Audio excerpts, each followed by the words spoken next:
Joachim Cooder, welcome to Australian Musician. Thank you for having me. So, how have you been in 2020, and how have you been handling the hurdles that this year has presented? Well, it has been, we were pretty jammed up in our house. It's my wife and I and our two little kids. At the moment, nobody's in school. And it's ups and downs. Yeah. Each day goes by and we don't know how will we get through today is sort of the question of each morning. Yeah. Well, you've managed to create this fantastic album amid the chaos of the year. Thank you. Over the Road I'm Bound, songs of Uncle Dave Macon. When did you discover Uncle Dave, and why did you want to honor him with this music? Well, I discovered him without realizing I was discovering him when I was probably around 5 years old. My dad would play a lot of banjo around the house, and he would just kind of go through different songs, whatever floated into his head. And I remember saying, what's that song? What's that song? And it would be Uncle Dave. And he'd learned those songs from Pete Seeger, who was a banjo player and a big fan of Uncle Dave's banjo playing. And I guess it stayed at the very, very back of my mind somewhere, because all these decades later, I have two kids of my own. And one day I brought them to visit my parents, my dad sitting in his chair playing the banjo. And I said again, what's that song? And he said, that's Morning Blues by Uncle Dave. And there was something, I just thought, God, there's something about this song that's made me think of, I play everything that I do on this big electric mbira, this big thumb piano. Yeah. And so I grabbed it, played along with him, and started singing it at my house for my kids, because they loved my daughter, who was 3 at the time. She really started loving Uncle Dave. And so it became this kind of family project of learning the songs. My daughter would, she would want to hear this one song over and over again, or she would want to hear another one. There was an order in which she wanted to hear the songs. It was very particular. And that was sort of how this project came about. And it wasn't until I was finished with it that I started to look into, who was Uncle Dave, because I really just fell in love with his songs and found out, he was born in the late 1800s and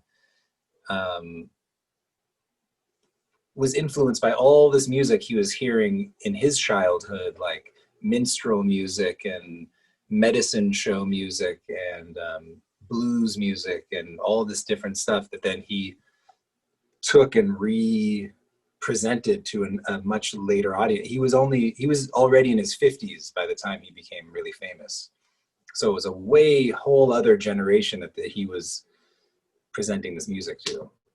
Yeah. So you've covered his songs. Back in the day, did people play his music? I mean, I've come across versions of his songs out there, but it's something I didn't hear people doing other than my dad. And I have friends who play his music. Rayna, who is the fiddle player on my record, she plays Uncle Dave songs. But I don't know back then because I think he was taking things from other songs that weren't necessarily his. Like there were certain lines where I would ask people about it and I would say, is that an Uncle Dave line? Because I feel like I've heard that before. And they would say, no, he probably was taking that from, a blues lyric and just put it into his song. So I think there was a lot of borrowing that he was doing on his own. So it's kind of abstract as to what were his songs and which ones that he was doing that were just traditionals and stuff like that. So it's unclear who was doing what back then. Yeah. So he was kind of sampling way back then. Exactly. That's how I kind of look at it. I mean, there's little lines in here that I know he was taking from blues music. My daughter's favorite line, he says, "My name is Uncle Dave. I'm from Tennessee. If you don't like my peaches, don't shake my tree." And she thought that was like the funniest thing she'd ever heard. And I mentioned that line to my dad, and he said he probably got that from like some blues or something of the time. Somebody else had said that, and he just took it. Yeah, because he did borrow from other artists. What do you think he'd make of your recording?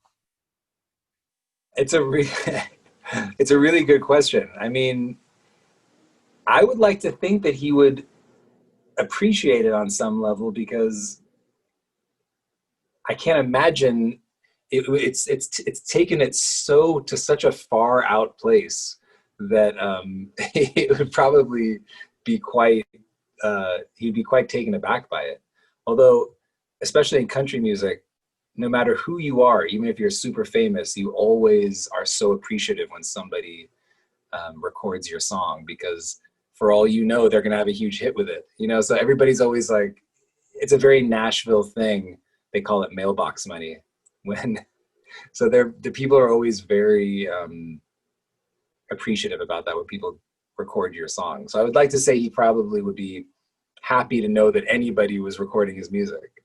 Yeah. The feature of the album, of course, is the electric mbira. When was the first time you heard that sound? Well, I think I've probably been playing that mbira, for the acoustic version of it at least, for over 20 years. And we came across it because there's some kind of avant-garde instrument builders out there in the world. And my dad had got this giant table.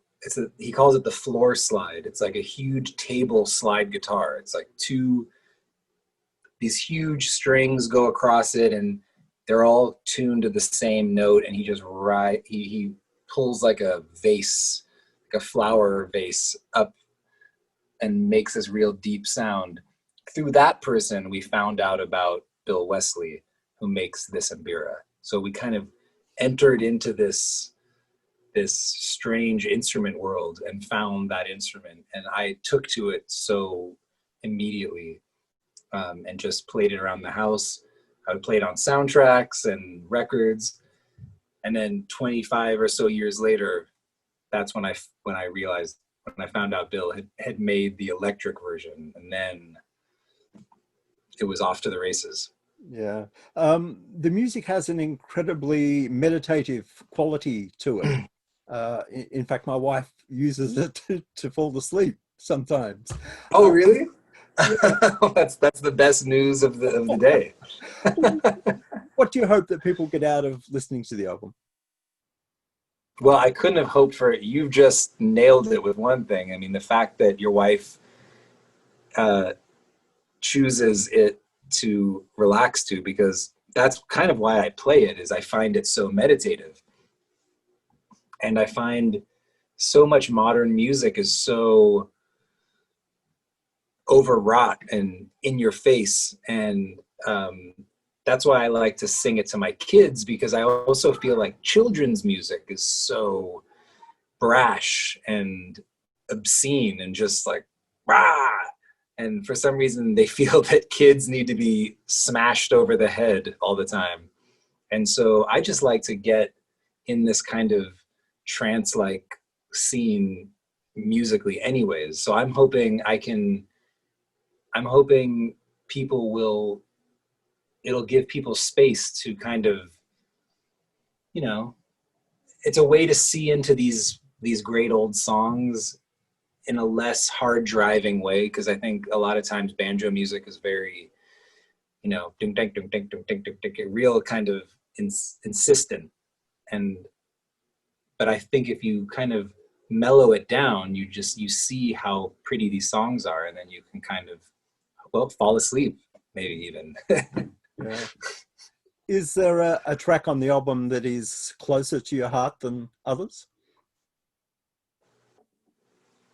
Well,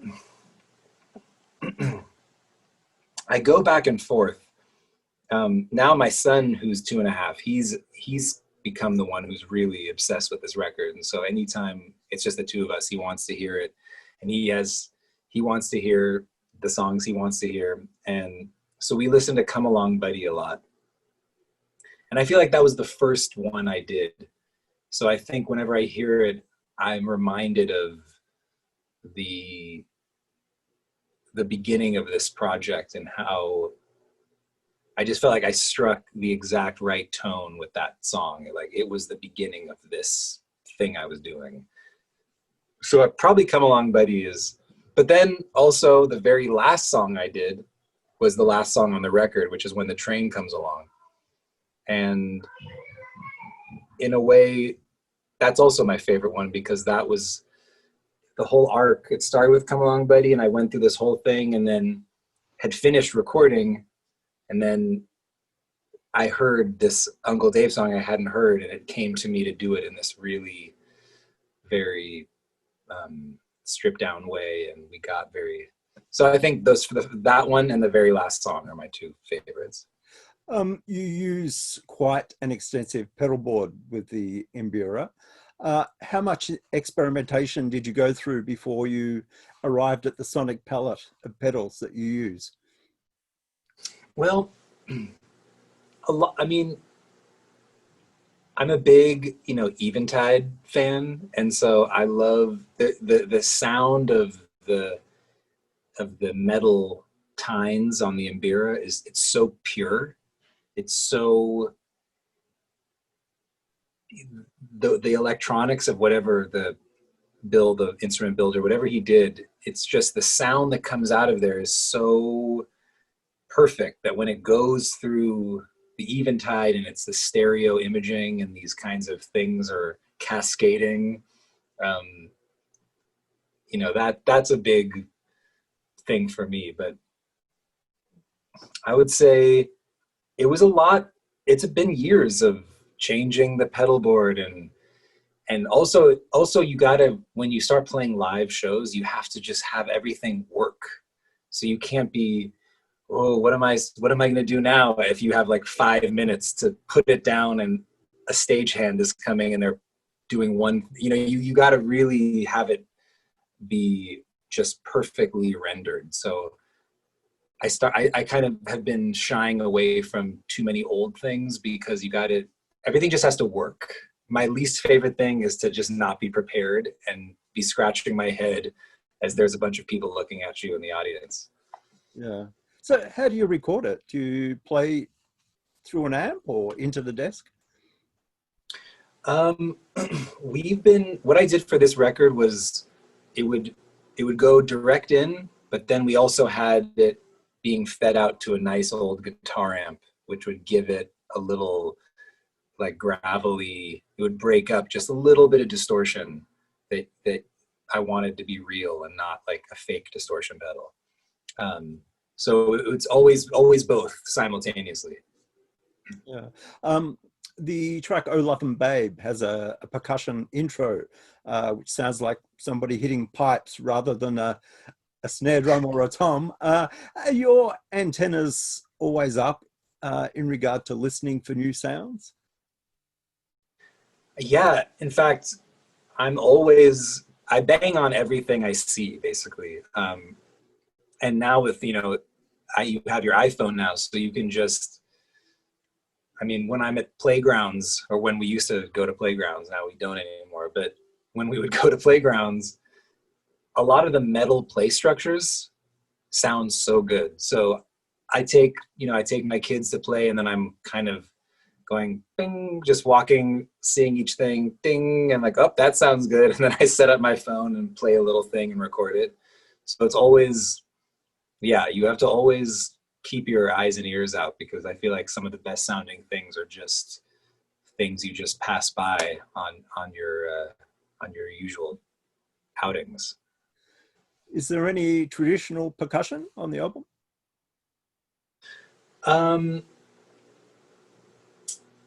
Well, on there's calabash on 11 Babe, which is, you know, the half gourd that in Vieux Farka Touré and Ali Farka Touré's music, there's always the calabash player, and they put the microphone underneath it and they hit it with their palm or the heel of their hand and get this incredible kick drum sound, and then slap the top with chopsticks. And so that's a pretty traditional African percussion instrument. And then just a lot of tambourine, kind of just little bits here and there. I didn't come ever with any big drum sets or anything too overpowering. I just wanted to always be just supporting the music and a light touch. Yeah. Your dad plays some gorgeous banjo on the album, and the banjo goes so well with the mbira. Is there a story behind Dad's banjo? Well, he brought a bunch of different ones, some really old ones, like some Civil War era banjos, which do not sound like, they're not as attacky. They don't have as much top end. They're more soft, and especially the one that jumps out at me is the one he played on Tell Her to Come Back Home. It's almost like, it feels almost like a calypso, tropical, something very different. You almost don't realize it's a banjo, but it's just so old, and the strings are, everything is, it's just so softened with time, and it's very wooden. So he brought, and he also played an electric banjo on some of it. So he loved experimenting with the different, you know, we had to keep the banjo alive for the Uncle Dave record, even though I was playing the whole thing on the mbira. Yeah. At what age did you realize that your father was this famous and a much respected artist? Well, I mean, I traveled. My parents, I'm an only child, so there was only 3 of us ever. So I went to his shows all the time, and they took me on the road. And I knew from a very early age that he played these shows and went and did this, and this is what he did. But I don't think I ever thought about it as,